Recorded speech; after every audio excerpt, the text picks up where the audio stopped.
¿Cómo están? Les damos la bienvenida a este segundo capítulo de Caja Abierta, este programa de Radio Duna y La Tercera que hacemos en conjunto con Cajas de Chile, la asociación que regula las cajas de compensación de nuestro país, Caja 18, Caja La Araucana, Caja Los Andes y Caja Los Héroes.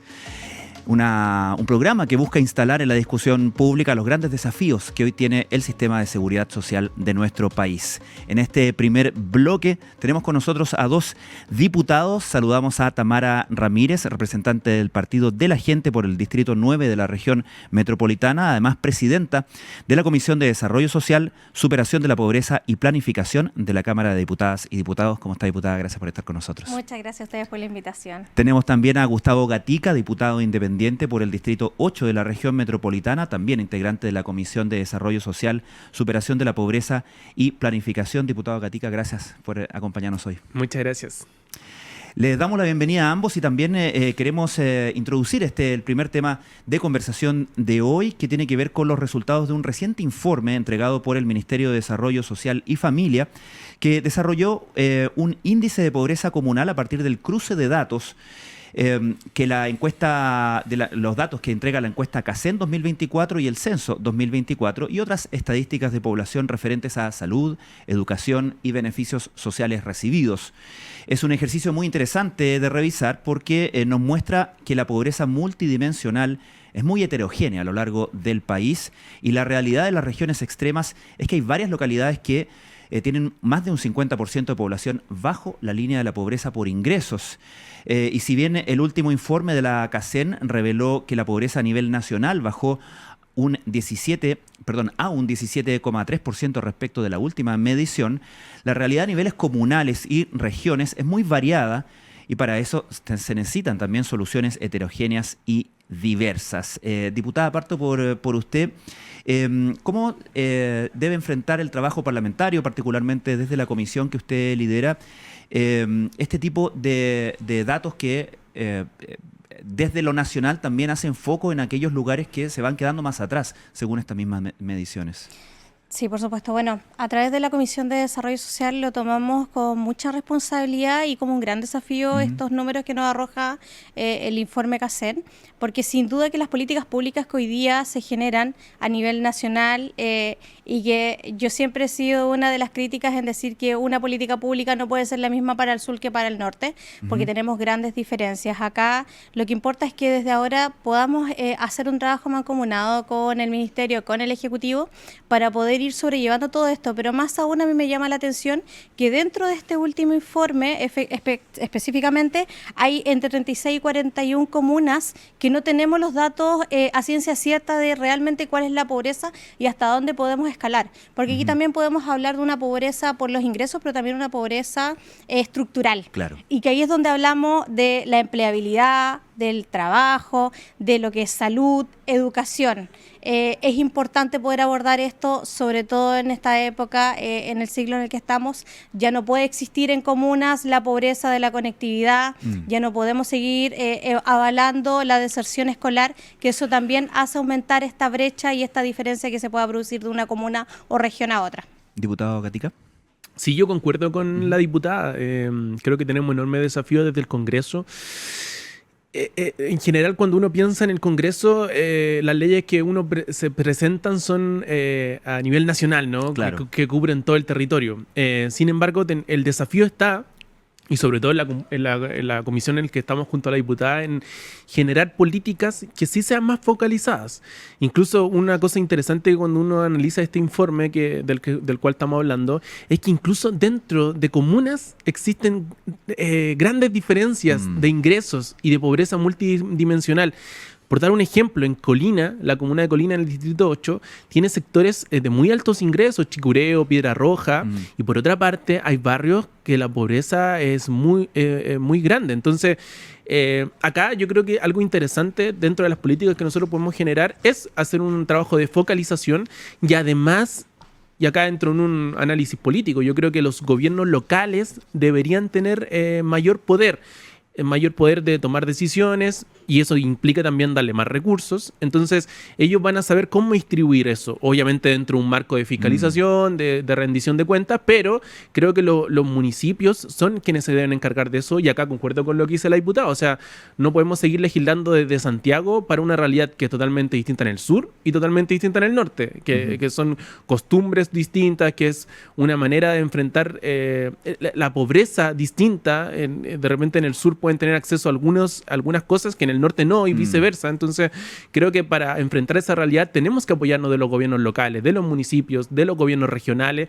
Creo que esos son actores que nos pueden hablar mucho de lo que está pasando en los territorios. En ese sentido, diputado, ¿cree que es más allá de temas de gestión, hay que hacer reformas institucionales justamente para dar más poder a esas instancias más regionales, más locales? Sí, mi perspectiva es bien política al respecto. Yo creo que el gobierno central debería traspasar poder a los gobiernos regionales y locales. De hecho, el expresidente Boric, cuando asume su gobierno, dijo que él esperaba entregar la presidencia con menos poder de la que la asumió. Yo siento que no se avanzó lo suficiente en eso. Para mí fue bien esperanzador escuchar eso. Si nosotros vemos la realidad chilena, el gran parte del poder se ubica en el gobierno central, a diferencia de otros países, pero bueno, Argentina, España, donde los gobiernos regionales tienen mucho poder, mucha incidencia en la opinión pública, en acciones también, en recursos. Entonces, para mí, este informe, una de las señales que apunta, para mi gusto, es avanzar hacia esta distribución más equitativa del poder. Diputado, ¿usted coincide con que hay necesidad en ese sentido de hacer reformas institucionales, además de lo evidente desafío de gestión que implica esto? Por supuesto que sí, aquí también coincido también con Gustavo, y algo que lo hemos conversado en la comisión, es que acá tenemos que hablar también de una descentralización. Acá tenemos que darle más poder también y gobernanza al gobierno comunal, a la municipalidad. Recordemos que el municipio es la primera puerta que tiene el vecino para poder entrar al Estado. Aquí hoy día el alcalde del municipio sabe perfectamente qué vecino tiene mayor vulnerabilidad. Por lo tanto, hoy día sabe cuáles son los problemas, pero no tiene las herramientas ni el financiamiento para hacerlo. Por ejemplo, en las comunas del Distrito 9, en Renca, ¿qué problema tenemos? Tenemos empleabilidad y salud, y en Huechuraba tenemos conectividad.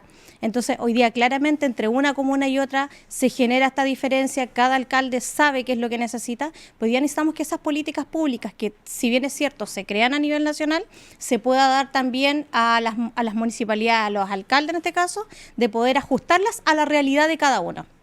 Y en ese sentido, y diputado, partiendo por usted, ¿tiene sentido igual tener políticas nacionales que a la vez conversen con políticas más enfocadas en los problemas locales, ¿no? Incluso más locales que regionales?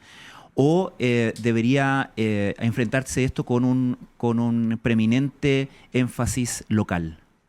Yo creo que pueden dialogar ambas políticas. Es necesario que hayan políticas que atraviesen nuestro territorio por completo. Eso es necesario, y así se ha hecho durante mucho tiempo. Ahora, este informe, al leerlo, que cruza todos estos datos, que a mí me parece un muy buen ejercicio, porque de eso nos sirve que exista el INE, Instituto de Estadística, y que entrecruce diferentes informes, diferentes datos para tener una información más acabada de la composición de los territorios. Dicho eso, este informe nos ayuda a pensar que deben haber políticas más focalizadas y a cuestionarnos si se ha hecho lo suficiente en aquello. Yo desconozco si se ha trabajado lo suficiente en atender estos casos que son bien dramáticos. Cuando ahora tú en la introducción lo decías muy bien, hay comunas en el sur con el 50% de la población bajo el límite de la pobreza. Es un dato que debería preocuparnos enormemente. Y yo al menos no he escuchado en la opinión pública que se está hablando lo suficiente de esto. Y nosotros acá con la diputada, los distritos que representamos, también tenemos sectores, quizás no comunas, quizás en el número amplio, grande, pareciera que están bien, pero si uno va un poco a mirar por barrios, hay barrios que la situación es mucho más grave. Entonces, debemos trabajar ahora en estas políticas mucho más focalizadas y que conversen, que dialoguen con las políticas que se hacen a nivel nacional. ¿Diputada? sin duda que ambas políticas pueden trabajar juntos, pero no olvidar que esto también va a depender mucho de la glosa presupuestaria que se le pueda destinar, porque aquí cada política pública o plan social que se pueda crear necesitamos financiamiento. Y es acá donde nosotros vamos al fortalecimiento del gobierno comunal. Hoy día puede existir una política pública madre, una estructura que abarque a nivel nacional. Pero hoy día también necesitamos darle la herramienta a los municipios a los cuales ellos pueden llegar y pueden focalizar en dónde es la necesidad que tiene o la vulnerabilidad que la comuna está presentando. Insisto, hoy día la realidad que tiene la región metropolitana no es lo mismo que la realidad del sur o la realidad del norte. Y ahí es donde estamos incurriendo en un error. Claro, muchas veces se habla de la pobreza, por ejemplo, aun cuando se enriquece esa definición y esa mirada con las diferentes dimensiones de la pobreza, ¿cierto? Por ingresos o demás tipo de pobreza, pero la pobreza se vive distinto según el territorio donde se dé, ¿no, diputado? Sí, tal cual. Eso me hizo recordar que mi hermano ha estudiado mucho la pobreza que hubo en dictadura y uno de sus libros habla de cómo era ser pobre en Villa Francia, que era muy distinto a ser pobre en Colina, que es el lugar donde viene mi familia. ¿Por qué? Porque en Colina había agricultura. Entonces los pobladores, la gente que vivía ahí, los campesinos, al menos tenían acceso a comer algo, aunque sea muy pobre, una sopa, tenían la posibilidad de comer algo, aunque sea. En la ciudad era muy distinta la pobreza en esos tiempos, porque a veces no había acceso ni siquiera a comida, a lo más básico. Entonces, esto mismo se está repitiendo en la actualidad. O sea, en el sur probablemente tienen acceso a algunas cosas que en el norte no. Entonces, acá es interesante cómo nosotros podemos focalizar estas políticas y yo voy a ser majadero con el tema de que quienes tienen más voz para hablar de esto son los alcaldes, los gobiernos regionales, y ahí tenemos que destinar los recursos. ¿Diputada? Sí, sin duda. Nosotros, muchos de nosotros estamos acostumbrados a escuchar que la pobreza solamente se mide en nivel de ingresos. Hoy día también la pobreza se mide en la calidad de vida. Y justamente hoy día la pobreza de una persona que vive en una zona rural es una realidad brutal frente a la pobreza de una persona que vive en la ciudad como tal, donde tiene mayor acceso a las comidas, a ciertos productos, también en lo que es salud. Entonces hoy día tenemos que aprender a ocupar ese término de la manera correcta. ¿Qué tipo de pobreza es la que estamos enfrentando hoy día? De ingresos, de calidad de vida, en tema educacional, el tema salud. Y ahí la verdad es que estamos cayendo en una falta y también estamos teniendo una brecha bastante alta con nuestros vecinos. Desde hace tiempo que varias organizaciones privadas y de la sociedad civil se ocupan de este tema, ¿cierto? ¿Qué rol le asignan en ese sentido al sector privado, partiendo por usted, diputada? Es importantísimo. Hoy día yo hago un llamado también al gobierno, al ejecutivo, de que hoy día no tenemos que competir con ellos. Hoy día vemos fundaciones que ayudan a los niños, vemos también que aportan a la empleabilidad en muchos casos. Por lo tanto, hoy día a aquellas personas de la sociedad civil o fundaciones o de la parte privada que nos apoyan a poder superar estas diferencias sociales, el Ejecutivo tiene que apoyarlas, no duplicarlas, no ponerles más trabas. Por lo tanto, hoy día tenemos que trabajar en conjunto y a eso hago el llamado, que hoy día seamos solidarios y empujemos a la sociedad civil, porque están cumpliendo un rol fundamental, sobre todo en aquellos sectores donde el Estado no está presente. Hoy día la vulnerabilidad, hoy día con los niños, cuando vemos que una fundación saca a un grupo de niños de una población a hacer deporte, que ocupa esas 3 horas para hacer algo productivo y que el niño no esté expuesto a la drogadicción, a la delincuencia, etcétera. Por lo tanto, hoy día tenemos que apoyarlas. Diputado, ¿cómo lo ve usted? Sí, concuerdo. Creo que el privado nunca puede sustituir al Estado. Para mí el Estado es quien se debe encargar de proveer a la ciudadanía sus derechos. Sin embargo, el Estado no alcanza, pues el Estado no ha llegado durante décadas a cubrir ciertas necesidades. Y ahí aparecen ejemplos emblemáticos como el de la Teletón, por ejemplo, claro, que ahí es el privado que con aportes, con donaciones, va a subsanar una carencia del Estado, que es preocuparse de los niños con discapacidad. Y así hay muchas fundaciones. En particular yo conozco la Fundación Luz, que atiende a personas ciegas. Y ahí es el privado subsanando carencias del Estado. Y creo que mientras el Estado no logre cubrir, tiene que funcionar el privado. Y eso puede haber un diálogo. Creo que ahí el Estado en lo que puede ayudar es en coordinar, que haya un trabajo concadenado entre diferentes fundaciones para que no se choquen. Aquí hay que, al final lo importante es ser eficientes para ir a ayudar a estas personas que lo necesitan a través del Estado o a través de las fundaciones o de las entidades privadas. Ajá. ¿Y con qué tipo de medidas, diputada, cree usted que esta colaboración público-privada debería reforzarse? Por ejemplo, en políticas públicas, aquellas empresas que generan la empleabilidad, ¿por qué no ayudarlas justamente que ahora está en la palestra todo el tema de la tributación? ¿Qué podemos hacer con esa pyme que ayuda a la empleabilidad? Porque estamos hablando de que los pequeños ayudan a su propio sector o a su entorno.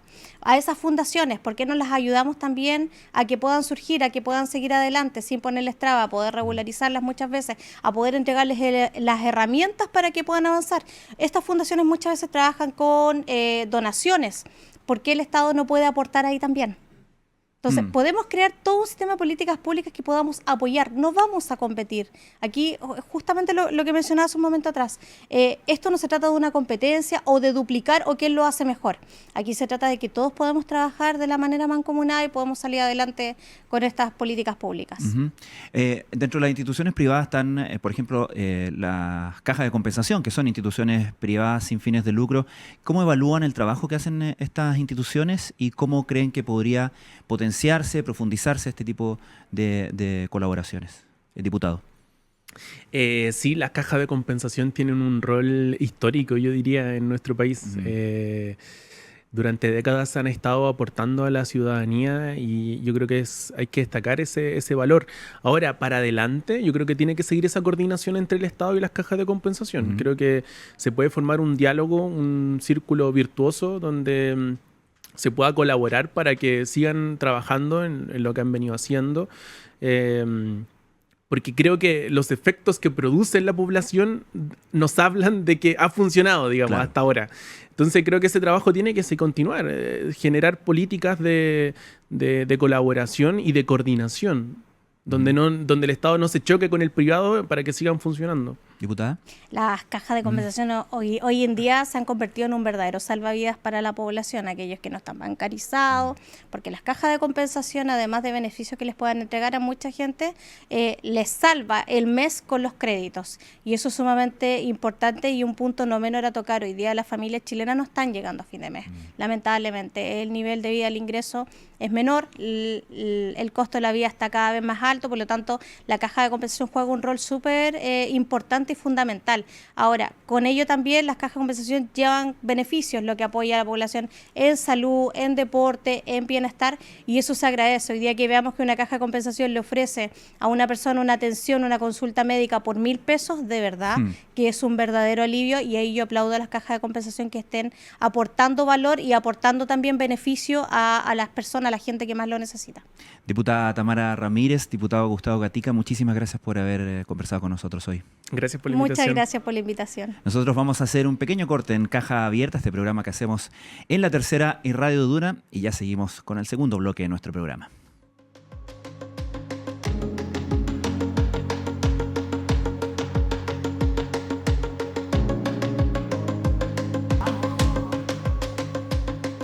Y ya estamos de vuelta en Caja Abierta, este programa que hacemos en Radio Duna y en La Tercera, en conjunto con Cajas de Chile, para instalar en la discusión pública los grandes desafíos que hoy tenemos en el sistema de seguridad social en nuestro país. Este segundo bloque lo hemos denominado Lo que viene, y tenemos con nosotros a Hernán Hochschild, miembro del directorio de Empresas por Chile y presidente de Sistemas B, con quien vamos a hablar sobre el rol del sector privado a la hora de generar condiciones para disminuir los niveles de pobreza en el país a partir de la colaboración con el sector público en el desarrollo de oportunidades y políticas de protección social. Bienvenido, Hernán. Muchas gracias por el tiempo y la posibilidad de conversar sobre lo que estamos haciendo en Empresas por Chile y sobre este tema tan importante que es cómo las empresas se vinculan, ¿cierto?, a las problemáticas del país. ¿Cómo leen ustedes los resultados que hemos conocido en relación con la pobreza y los niveles de pobreza en Chile a partir de este cruce de datos? ¿Cómo se aborda desde el mundo privado, desde una entidad como Empresas por Chile?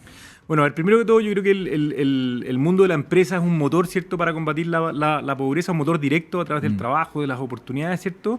Pero también es un motor en la medida que si se vincula con el Estado y se vincula con la sociedad civil, puede construir causa común en algunos desafíos bien específicos, ¿ya?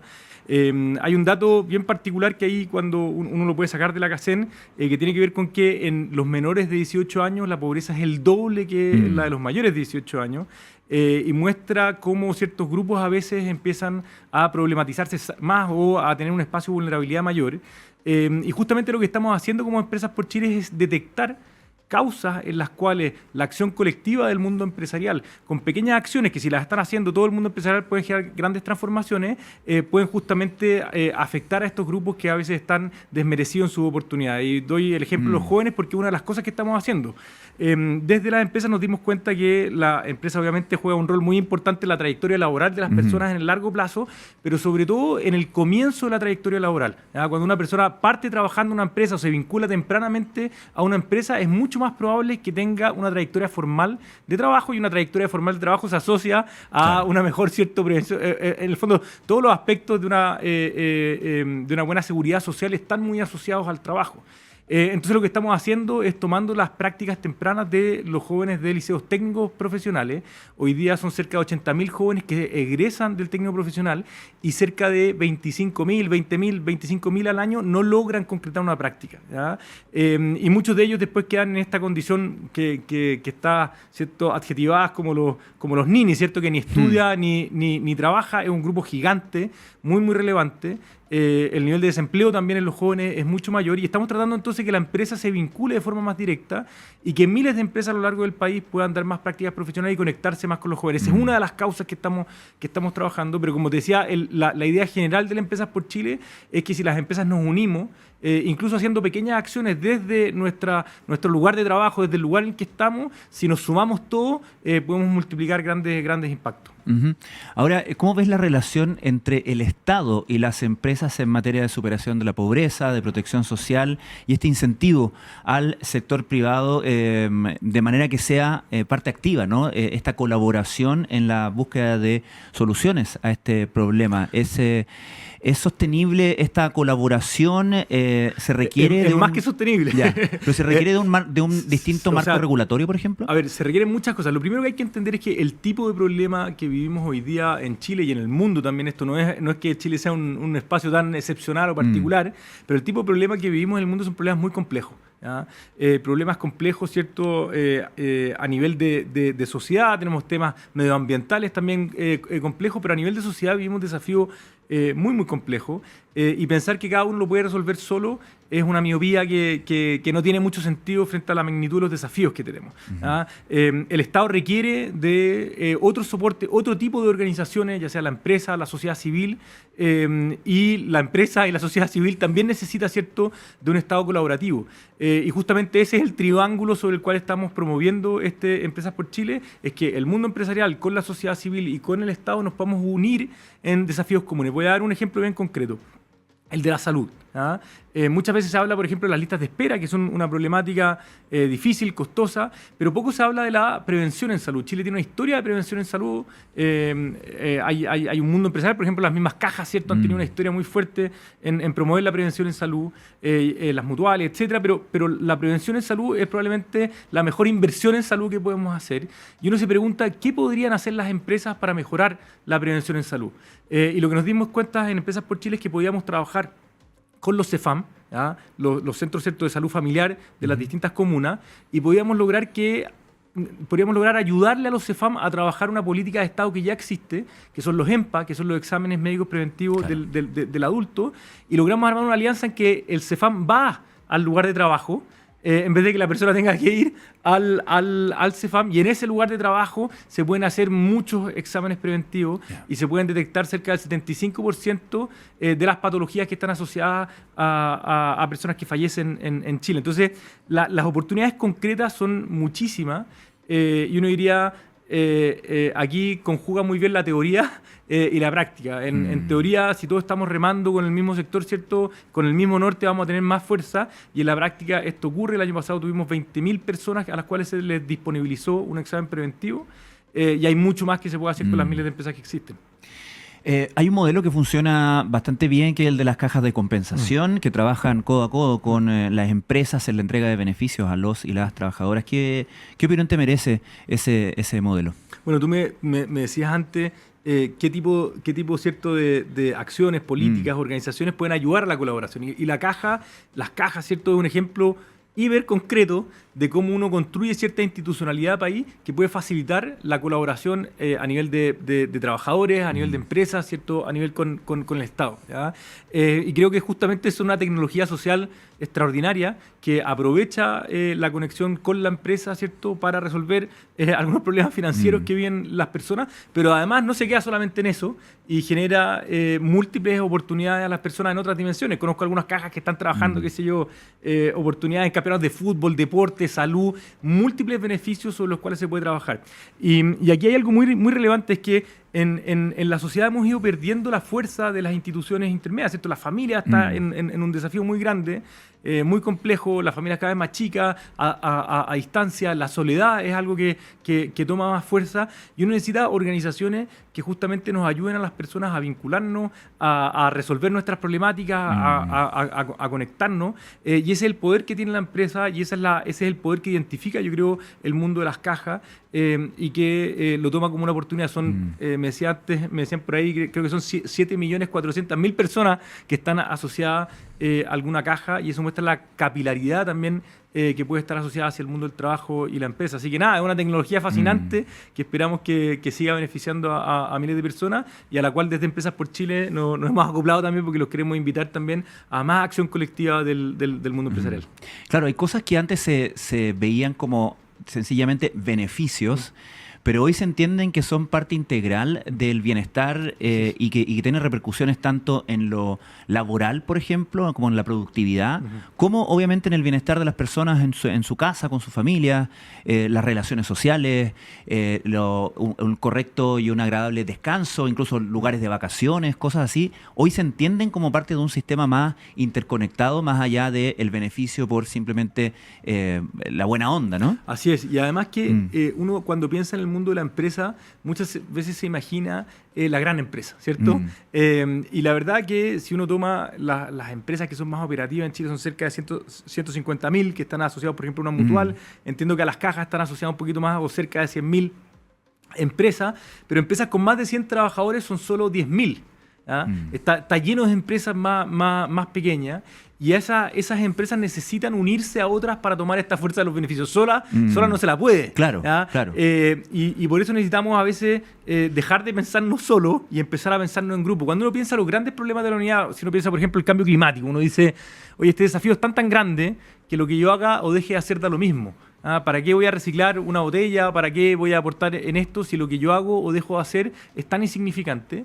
Y justamente lo que uno logra desde el mundo de las organizaciones, como el mundo empresarial, o de estos movimientos más grandes como el que estamos intentando desde Empresas por Chile, es darnos cuenta que cuando pensamos al revés y decimos, si somos muchos, incluso haciendo cosas pequeñas, cada uno de nosotros, podemos lograr grandes transformaciones. Y esa es un poco la mentalidad, yo creo, que tiene el mundo de las cajas, que tiene el mundo de Empresas por Chile, y que yo creo que también tenemos que promover, que seamos miles de personas las generando pequeñas acciones para ayudar en pobreza, para ayudar en salud, para ayudar en seguridad, y que trabajemos unidos con el Estado, con la sociedad civil, con el mundo de la empresa, más allá de todas las tensiones que pueden haber en ese remar conjunto, porque la colaboración muchas veces es bien idílica, pero requiere también agarrar con fuerza los remos.